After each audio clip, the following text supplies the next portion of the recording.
think mine would have to be Jurassic Park. I mean, I am old enough to go to the cinema to see that, unfortunately. So Right. I went to I remember queuing up outside the cinema by ours and queued round the block to get into it. I think it was raining as well, but I think it was six or seven at the time, and I was just super excited to see dinosaurs on the big screen. And I remember within 5 minutes, I remember turning to my dad and going, "Where are the dinosaurs?"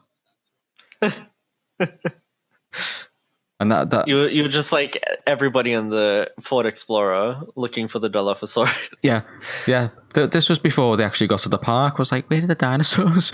I want to see dinosaurs," because I was just obsessed with them. And obviously, seeing the trailers on the TV, and that's what encouraged. I don't know whether my mum and dad wanted to see it as well or what, but we did end up going to see it, and I loved every second of it. I was maybe jump when the Dilos frill appeared when it was attacking Nedry. It jumped out of my skin. Oh, right. I remember my cousin came with us as well, and the T-Rex scared him, and I was just like, why? It didn't scare me. That's for being the film that it is, and my experience that I had with it growing up and stuff. That's the top one for me. Second does have to be Jurassic World for probably the same reasons, just the feeling that gave me on the run up and watching it, and afterwards it was just on such a high and such a buzz that I think it has to be second. It was also the first time we ever actually saw a functional park. Yeah, like that was a big deal. As when, and I think they handled it so well. I think the only complaint I have with that regard is that we didn't see enough of it. I wish we saw more, and that's a lot of the reason why I made Jurassic Explorer, so then we could explore it ourselves. Yeah. But like, I get it, it's a movie and it has time constraints and stuff like that. But yeah, I wish they did do a little bit more with the park. I remember destroying it and then destroying the island. Yeah, I remember watching it in the cinema for the first time, Jurassic World, and getting a literal lump in my throat when Gray runs towards the balcony and opens the doors, and just zooms in towards the park, and you're flying over the flying towards the innovation center, and just being like proper choked up. Was like, I want to go. It was just a rush of just pure emotion. Just like, the Gray is me. As an adult, you feel like a kid again, don't you? Because you're like, I want to be at that park. I want to be that kid. I want to like jump up and down and go to T-Rex Kingdom. Like, that's exactly the type of feeling we tried to capture with Jurassic Explorer. And I said it in the documentary. But in my mind, and especially that's something that I know Colin said before, that he's directed the movies as a child in his mind. And I kind of did the same with Jurassic Explorer. I always kept that like excitement and want to go to this park behind everything I did. So that's it as well. I mean, it's got kind of your like Jurassic as well. It's got kind of like childlike qualities to it. Everything's super bright and colourful, and absolutely. I think third on my list, and this is an hard one, is between Fallen Kingdom and The Lost World, and I think I will have to go for Fallen Kingdom on the basis of it progressing the franchise the way it does, introduces the ethical ideas behind dinosaurs, the cloning of humans, and actually getting the dinosaurs off the island permanently. Makes me want to put it third above The Lost World. It's because of the gymnastic kick, isn't it? Oh god. it's the one part of the movie I'm like, oh, here we go. I've got to watch this part now. It's funny because it's a little bit off topic, but I watched The Lost World with someone I know the other day for the first time. They'd never seen The Lost World before. They only watched the first Jurassic Park. And they freaked out when the gymnastic kick. Like, I never really noticed it as a kid, or really until like I read stuff online that people really hated it. But he was like, "Oh, she is not going to do the gymnastic kick and like save the day with the Velociraptor situation, is she?" And like, he hated it too. So like, Yeah, it's funny. It's funny how like I never noticed it, but everybody else hates it too. It's like, oh yeah, Robert Muldoon gets killed by them, but get this, little gymnast to do a Yeah, twirl this and kick little it. It's Kelly like, can just kick it. I do love the Lost World Velociraptors though. But saying that, I think Oh yeah. Jurassic Park 3's Velociraptors are the best. Just Oh yeah. that's what I mean. In terms, the male ones. just in terms of the design, and I still think their CGI is flawless. Some of the CGI, and I don't like the Spinosaurus animatronic, to be honest. It just doesn't seem right. For some reason in JP3 the animatronics felt almost worse than the CGI. Yeah, The actual molds and like everything looked fine, but it's when they move they feel very stiff. yeah, that's what I think. They don't seem to move naturally, and I don't know what it is. I just don't find it. It just doesn't look right to me. Yeah, I agree. In terms of the JP3 Raptor designs for the males, I was never a big fan of it as a kid growing up. Like I always thought I first of all hated that they changed it from like consistently the Jurassic Park ones and then like basically the same ones, but they had stripes, and then they just like made it very different, especially in the skull shape and the frills and the eyes. I understand why they did that because they wanted to make it look more like a bird, and they kind of just had their own fun with it. But I've always been very mixed on the look for the JP3 Raptors. I think I prefer the female looks better, like the grayer ones, because I really love the classic design, and I don't like that they changed. As petty as that sounds. No, I understand that there's always a subtle difference between all 5 movies, isn't there? Well, not so much in the Jurassic Worlds, but in the first 3, there's always a slight design change in every single movie.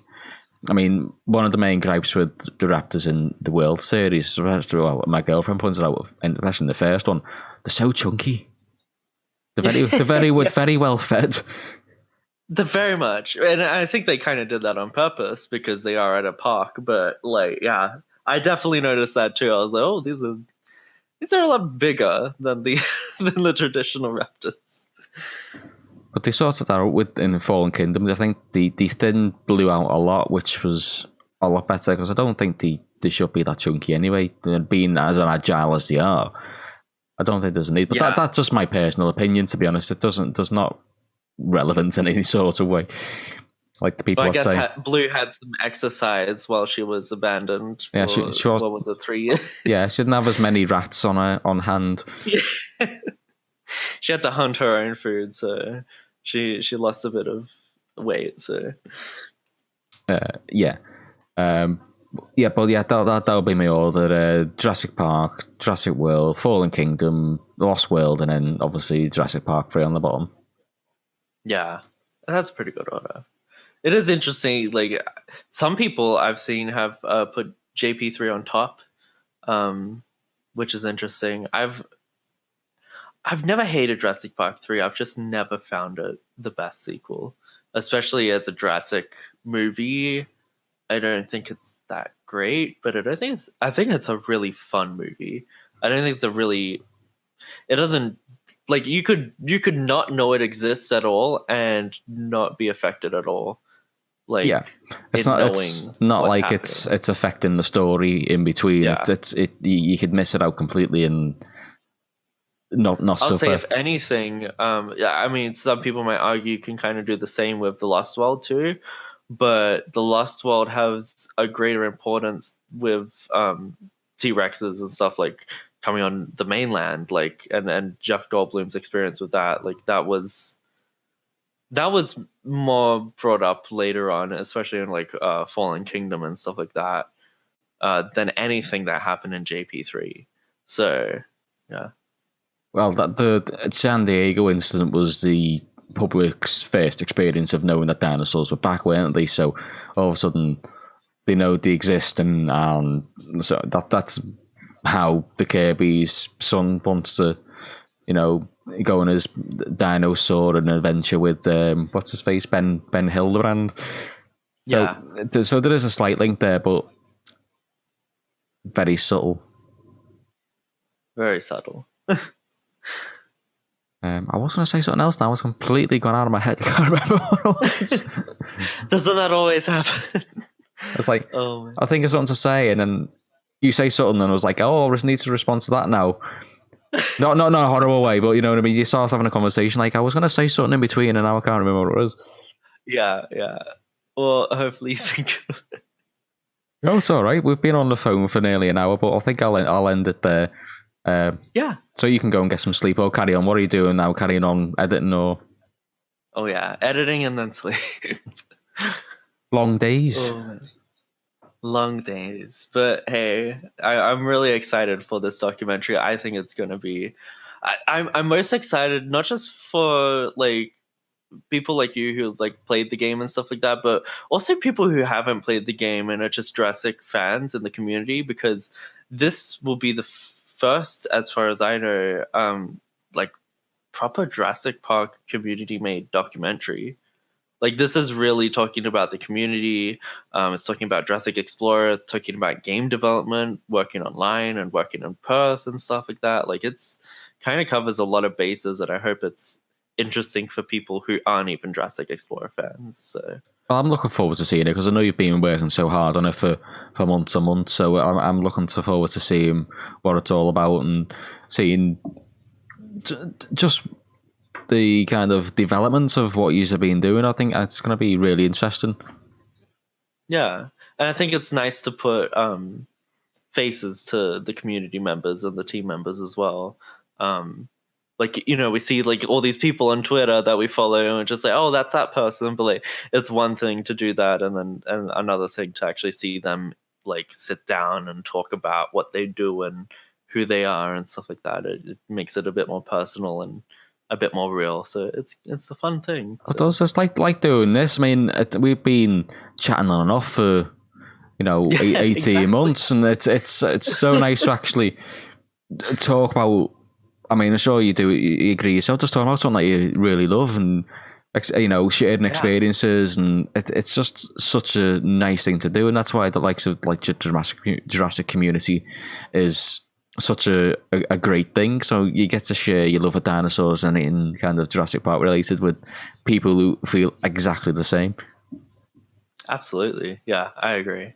And yeah, it's been great talking to you as well. Like, I've been watching your videos since pretty much the start. Definitely, as soon as you started doing Jurassic Explorer content, I just kind of stumbled across it. And I'm like, oh, this is a newer channel, and like I want to support it. And I've been watching your other videos as well, and your vlogs and your theory videos. So it's been really fun following along and seeing your channel grow. So I hope you keep it up. Oh, I'm sure it will. It's just so nice to hear nice things about the channel, because it's being so small. I mean, I've nearly got 400 subs, but it's not on kind of, YouTube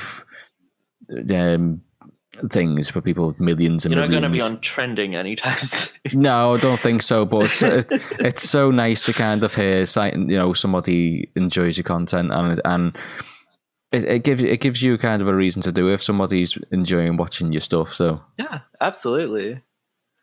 So yeah, keep it up. Oh, I will. I will. Wait to see. Well, thank you for joining me today, Mike. No do you want to give a shout out to your personal channel, which people can go and subscribe to if they want? Well, people can follow me on Twitter at Atomic Pang. That's my personal Twitter, but I retweet a lot of my personal work and like stuff like Jurassic Explorer. If you haven't played Jurassic Explorer, I'd love you to download it. You can just literally Google Jurassic Explorer. I'll leave a link in the description for those who have no idea what we're talking about. There'll be links everywhere, lots of YouTube videos and stuff like that. But it's a really fun game, and it's free, and we put a lot of time, effort, and love into the game. So I hope you enjoy it, and I hope you stick with us for the future. There's a lot to come out, so stay tuned. And we're all looking forward to seeing it. So yeah, thanks for joining me today, Mike. I know I'm sorry for keeping you away from your documentary, but yeah, thanks. Thank you everybody for watching, and I'll see you in the next one. Bye. Bye.